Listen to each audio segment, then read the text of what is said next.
There is a specific kind of exhaustion that comes not from doing too much, but from watching yourself do things. You know the feeling. You are writing an email, a simple one, and somewhere in the middle of it you become aware that you are writing it, and suddenly it takes twice as long. It is not that you became less capable. Something else happened. This is not about laziness. It is not about low energy or poor focus. What you are experiencing has a name in behavioral science, and understanding it changes how you see a significant portion of your daily friction. Most people assume that being more aware of what they are doing makes them better at doing it, that paying close attention is always an advantage. This feels logical. If you watch your posture, you will sit straighter. If you monitor your tone in a conversation, you will communicate better.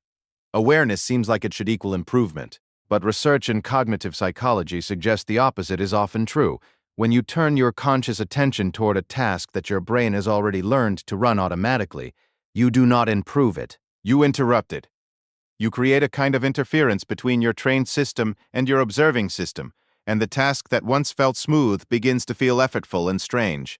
This effect has been studied in athletes, musicians, writers, and ordinary people doing everyday tasks.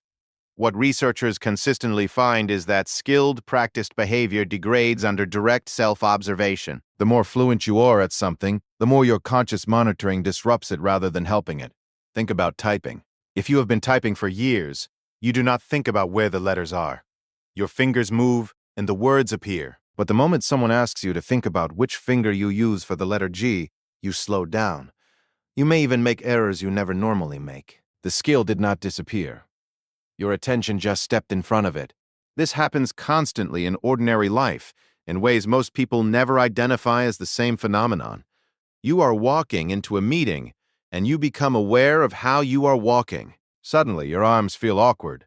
You are not sure what you normally do with them. You have walked thousands of miles, and now a 10-meter hallway feels like a performance. You are making conversation with someone you want to impress, and instead of just talking, you begin evaluating each sentence before you finish saying it. You start to sound stilted to yourself. The conversation that should flow naturally starts to feel like assembling furniture from instructions. You sit down to do routine work at your desk. The task is familiar. You have done it before, but today, for whatever reason, you are watching yourself do it, noticing whether you are being productive, checking internally whether you are focused enough. And the more you check, the more the work resists you. This is not distraction in the traditional sense. You are not thinking about something else. You are thinking about yourself thinking. And that layer of observation is exactly what creates the weight. Researchers describe this using the language of two processing systems. One is fast, practiced, and largely outside conscious control. It handles things you have done enough times that they became second nature. The other is slower, deliberate, and language-based. It handles new problems and careful reasoning. The issue is that these two systems do not cooperate well when they are both engaged on the same task. The deliberate system, by nature, slows things down. What self-monitoring does is pull learned behavior into the slow system. It forces your brain to narrate and evaluate something that was running efficiently without narration. And narration, it turns out, is expensive. It takes cognitive resources. It introduces hesitation. It creates a gap between intention and action that did not exist before you started watching. There is also a social dimension to this. Self-monitoring increases when you feel observed, evaluated, or at risk of judgment. Studies on performance in social contexts show that people make more errors on familiar tasks when they believe others are watching. The awareness of an audience, even an imagined one, activates the monitoring system and interferes with automatic processing. This is why some of your worst performances happen in low-stakes situations you have over-prepared for. The preparation itself, the rehearsal and review, can introduce the monitoring layer into something your body and mind already knew how to do. The act of checking whether you remember something can temporarily make it harder to retrieve. The uncomfortable realization here is not about failure. It is about the cost of self-awareness in places where you assumed it was only an asset. Many of the moments in your day that feel harder than they should, writing something routine, speaking in a familiar setting, completing a task you have done hundreds of times, are not hard because you are struggling. They are hard because part of your attention is watching the rest of your attention. And that watcher, however well-intentioned, is not neutral. It adds weight. This is worth sitting with, because most responses to difficulty involve more monitoring, not less.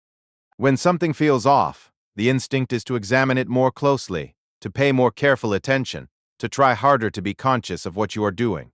And in some situations that works. But in many situations, especially the ones involving practice skills and learned behavior, that response makes things worse.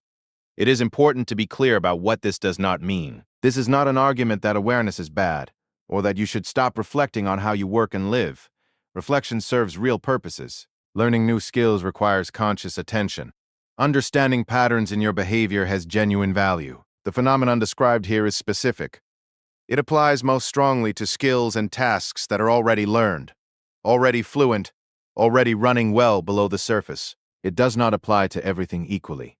It also does not mean that every difficult task is caused by over-monitoring. Fatigue, genuine complexity, unclear thinking, and lack of information are all real. Self-monitoring is one source of unnecessary difficulty, not the only one. But recognizing it as a source is meaningful, because it reframes a particular kind of struggle. When something simple feels heavy, when familiar work feels unfamiliar, when you seem to be in your own way without knowing why, the explanation is not a character flaw. It is not weakness or inconsistency. It may simply be the cost of watching. Human behavior is full of these quiet contradictions.